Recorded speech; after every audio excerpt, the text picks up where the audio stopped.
Hi, my name is Richard Murphy. I'm Emeritus Professor of Accounting Practice at the University of Sheffield, and before that I was Professor of International Political Economy at City University of London.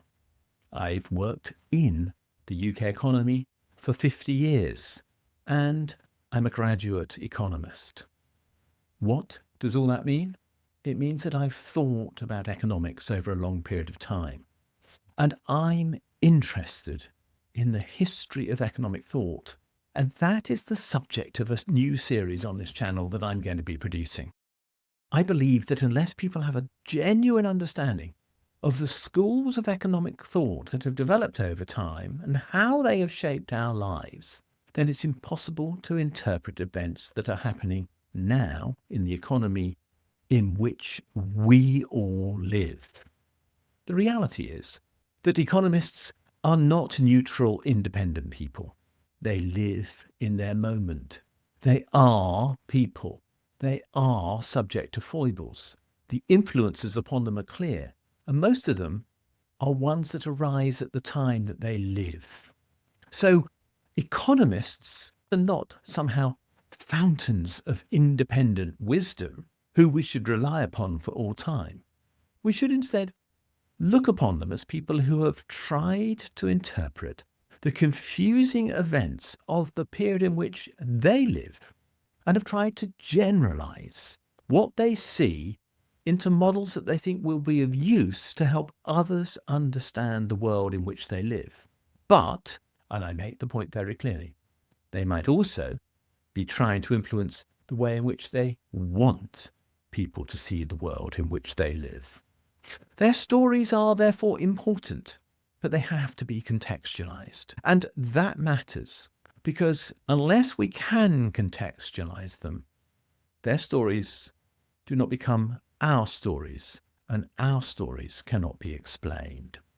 So, economists are people who frequently live through periods of upheaval and change. We have to understand that they reacted to the crises around them.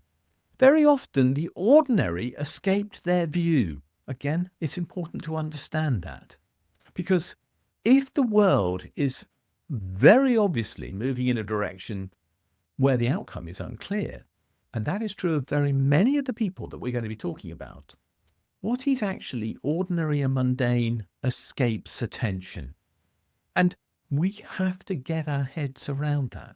Because most of the economists that I'm going to be talking about were people who came from, and let's be clear about this, the power elite within the societies where they lived. You had to be a member of the power elite to get to a university, to study economics, to have the ability to sustain that by not necessarily having to work. You had to be a member of the power elite to teach these issues. So the mundane and the ordinary was not necessarily all that they were concerned about. What they were concerned about was trying to explain the crises they saw and to shape the events that were going to come. There is nothing neutral, therefore, about economic thought. Those who claim that economic thought is somehow to be studied because it is an indication of how neutral observers viewed the world around them are talking complete and utter twaddle. Let's call that a technical term for the purposes of these videos. Their theories were not created in that way, even if they tried to pretend that they were. Their theories carried hope and fear implicit within them, because those were the prevailing sentiments of the moment. And in fact, it's really important to understand all of political economy and the history of economic thought in that light. And I can't be more blunt than that, because I think that if I was to choose two single words that will explain the sentiments that I will try to explore in this series, they are hope and fear. Hope generates openness, curiosity, and possibility. Fear represents closure, defense, abstraction, the status quo. Hope creates new visions. Fear preserves the old order. And we are going to look at people who represent both views when it comes to political economy and the history of economic thought. Both have been present at all times over the 250 years or so of opinion forming that we're going to be talking about. Opinion forming that shaped our politics, shaped our law, shaped our society, shaped social justice.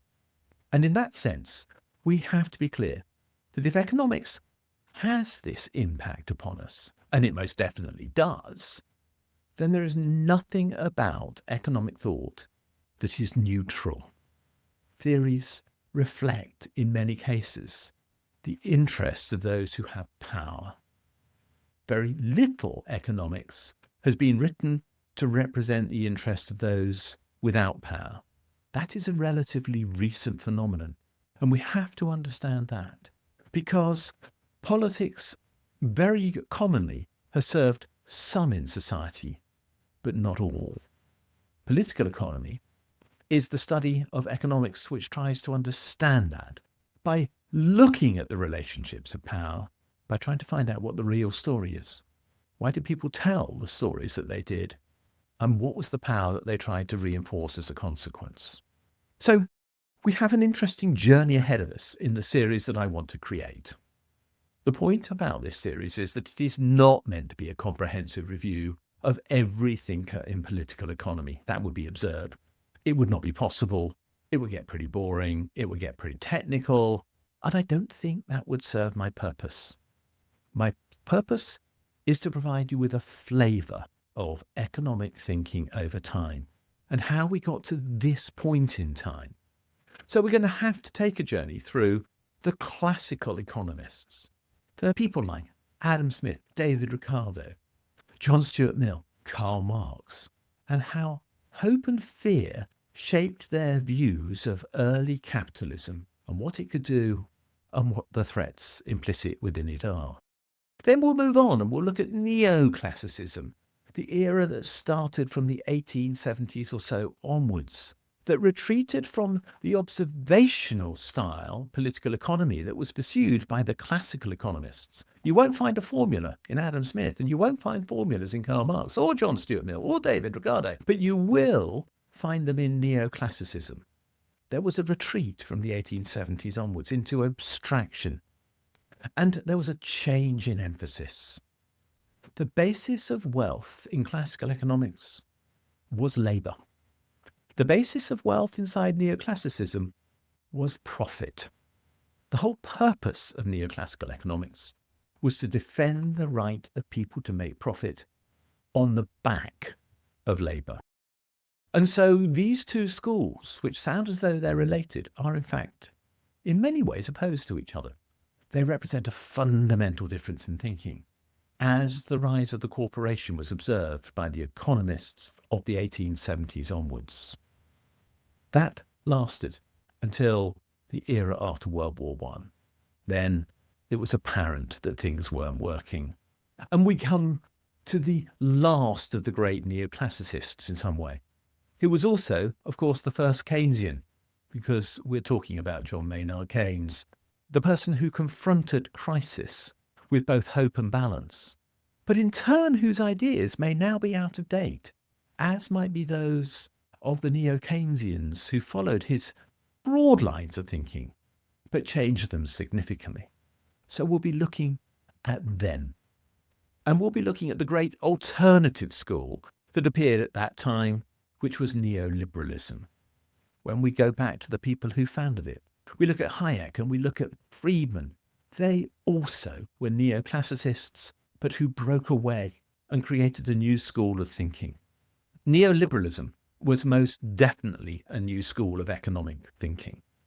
Embedded in it was a fear of society and the rise of the power of the individual as an entity to be worshipped almost in their own right, a mythical distraction from reality, most certainly nothing like the people in the society in which I live, including, I am quite sure, you and me.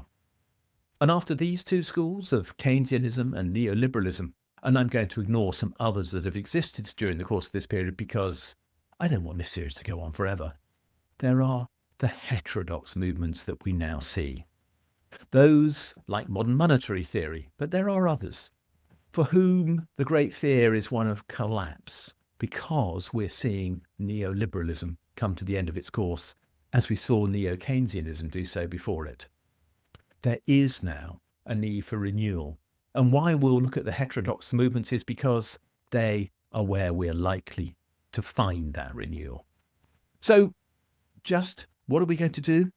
We're going to talk about my views. And I'm not pretending that I'm going to be objective with regard to the analysis that follows of all the thinkers I'm going to talk about. 5 or so major thinkers in each of the videos within this series. Instead, I'm going to provide my interpretation because that is honest. And I'm not going to pretend I'm detached as a consequence. Instead, I'm going to provide an overview. So if you're looking for a detailed history of economic thought, this may not be the place for you. But if you're looking for an introduction over a limited number of videos, we're going to be talking about 5, 6 or 7 here, maybe 7 in all, I think, then this is the place to start. But I stress, we're going to be providing a background with one real reason, and that is to understand the present. Because I don't believe we can understand the present without looking at the past. And to understand the past, we have to understand the hopes and fears of those who created our economic thinking. And we have to interpret those within the context we're living in now and the hopes and fears that we all have. That's my aim for this series. I hope you'll join me on it. It's going to be an interesting journey. Thanks for watching this video. If you've enjoyed it, please do click the like and subscribe buttons because they do genuinely help us spread the word on YouTube. As importantly, could you have a look at the section below this video where it says more, and there you'll find a link to my blog. And if you follow that for the specific link to the blog entry related to this video, you'll find a transcript of this video and lots of other related material, plus a ChatGPT prompt that you could use to write a letter to your MP on the contents of this video, which will turn you into a campaigner, which will be a great thing to do. Finally, if you do appreciate the work we're doing, can you think about giving us a donation? If you'd like to do so, there's a link below, or you can find one on my blog where there's a Ko-fi button saying, please buy me a coffee. Thanks a lot, and we'll see you again soon.